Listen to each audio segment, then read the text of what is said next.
The Catholic Morning Show on Iowa Catholic Radio.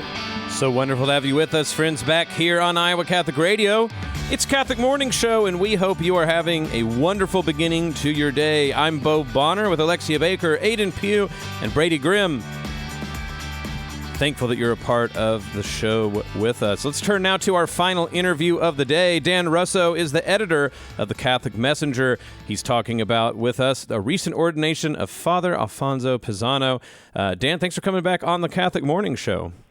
Yeah, no problem. This is exciting. I'm glad to be here. So look, Father Pizano, in one way, you're like, oh, ordained like a priest. People maybe are familiar with priestly ordinations. But before we get into, maybe talking about the ordination itself, Father has quite a story. It spans seemingly the entirety of the nation, from the West Coast to the East Coast, back to the Midwest. If you don't mind just letting our listeners sort of get a glimpse of the sort of winding path that brought Father here to us in Iowa, it's an intriguing story. Well, so I guess you could call Father Pizano a late bloomer. He was ordained at age 47, and he was born in the Archdiocese of Los Angeles. His home parish was St. Gertrude the Great in Bell Gardens, California, which is part of that archdiocese. And he had inklings of being a priest as young as 7 or 8 years old, according to his family. But then he sort of went and he did a college degree. He studied education, and he was a teacher for a while. And then he studied with the Jesuits, which took him, he went to Loyola University, a Jesuit university near where he is. And then he went back to the East Coast and studied some more, got a master's degree. Then he left the Jesuits, and then he came back and he discerned a vocation with the Priesthood of the Sacred Heart. And they have a seminary in Wisconsin, and I learned that that seminary particularly caters to people who are a little bit older that are discerning the priesthood. And that's where he met some seminarians from our diocese, the Diocese of Davenport. And after doing some studies there, he began to serve in our diocese, and then eventually he finished his studies and decided to, become a priest for our diocese, and that's where he's assigned now. He just started July 1st. So his ordination was on June 6th, and he went back to visit some family back in California, and they actually came to his ordination, which was cool because we got to meet them. And he just has a winding road, but I guess God has a plan, and he eventually got where he needed to be. So. Speaking with Dan Russo, editor of the Catholic Messenger, talking about the recent ordination of Father Alfonso Pizano in the Davenport Diocese. Dan, for people maybe who aren't familiar with what I'm going to call, with heavy quotations, the normal route most people take through seminary to become a priest. And I mean that very sincerely, that there really isn't a normal. God, of course, uses, like you said, all sorts of winding roads to get people to the priesthood. But I think in order to show how unique and wonderful it is that Father Alfonso's ordination happened in Davenport, maybe tell people how the sort of typical, quote-unquote, way people imagine young men go into the priesthood. What does that normally look like, as it were? Well, there's slight differences depending on the diocese, or whether you're going into a religious order or whether you're going into a diocesan priesthood. But generally speaking, it usually starts traditionally younger. So people will discern maybe in their teens or early 20s, and then they would go into a what they call a minor seminary, which is like the college years, a 4-year degree, like a bachelor's degree, but with some formation for the spiritual life and the priesthood. And then they'd go into a major seminary, which can be another 4 or 5 years. And then a lot of traditionally in the United States, a lot of the priests that we have are getting ordained anywhere in their late 20s to 30 years old. And in other generations, it might even be as young as 25 or 26, depending on, they used to have high school seminaries or seminaries where people could go even in their teens. But so for many generations, that's how it was. And now we have a larger number of men who are entering the priesthood later in life after having other careers or other adventures that they do, and then they feel called. So that's why I think that his story is unique, because 47, even for an older vocation, is unique. So. And I think it's interesting to point out, two things immediately. On one hand, we talk about, especially young people, but everyone in general, about discernment. But sometimes I think we say that, but it's sort of like with a wink that like, but hurry up and discern. It's wonderful to see someone who took discernment seriously, who really considered different avenues in life, considered religious life, and then chose, the parish priesthood. But as you say, it's also the case to really think about how important having a different stratification of priest is. For instance, he brings a lot of life experience into the priesthood that, like you said, 20-somethings maybe don't have. And I think that that's what comes through in your article, is there is a benefit for the people that he is going to serve that is precisely allowed because he took a, again, quote-unquote, non-traditional path to ordination.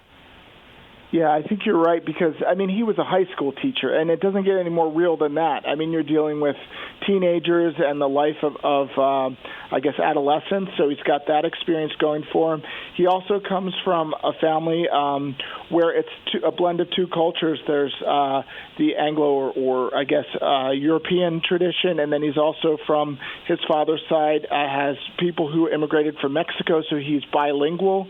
And he's served in many different contexts, and I think his friends told me that they actually met him at Disneyland. So before he even started teaching, he was working in retail at Disneyland in California, and so I did get to interview a couple of his friends, Gabriel Rivas and Kelly Kuntz Rivas, who actually ended up marrying each other, and he said a prayer at their wedding. So he's been all over the place, and I guess my take was that, if you can work at Disney and you can work at a high school and you could travel across the country, he's got 2 master's degrees, according to what I found out. So he knows the world a little bit, and I think he's going to apply that to his ministry. Wonderful. We're speaking with Dan Russo, the editor of the Catholic Messenger, about the recent ordination of Father Alfonso Pizano to the Davenport Diocese. Maybe on that note about how, yes, an ordination is very much about the deacon who becomes a priest. It's about that person.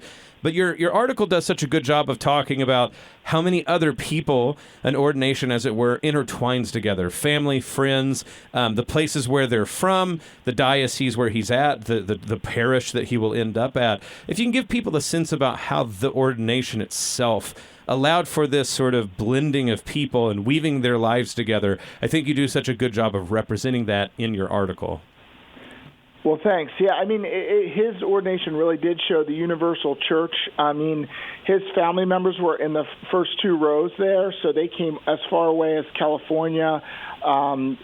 His friends were there. We had one friend, Gabriel, the man I mentioned. He was singing in the choir. His other friend, Kelly, was a reader or a lector.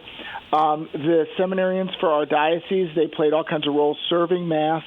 And then, of course, you have priests from all over the diocese that show up. And there are people that are studying to be permanent deacons, which is a different order of clergy where, you might have discussed that on different shows. But they also served as greeters and did other things, and their wives were there. So everybody kind of comes together at an ordination. So it's about the man being ordained, but it's also about the church as a whole.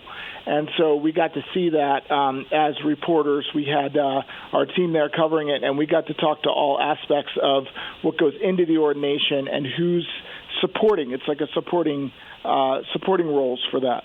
Absolutely. Dan Russo is the editor of the Catholic Messenger. They had a wonderful article on the recent ordination of Father Alfonso Pizano for the Davenport Diocese. Speaking of everybody sort of being there, of course, the bishop plays a pivotal role in ordinations, but I thought Bishop Walsh's, his words particularly, about a laborer being sent into the vineyard, I wonder if you could comment on that as well, because I thought it was such a wonderful way to wrap up the importance of everything that goes on in an ordination, not just for the priest, but for, like you said, the church in whole. Well, yeah, Bishop Walsh's homily was pretty powerful for the people there. You could tell the effect. He was talking about a laborer and how basically, to quote him directly, I do know that the world you are stepping into, the world to which you are being sent, is not a pristine field. It's a world that is deeply broken and one that is heavenly burdened. But he did say that as a priest, Father Pizano's job is to kind of minister to people and help heal those wounds and bring the light of Christ.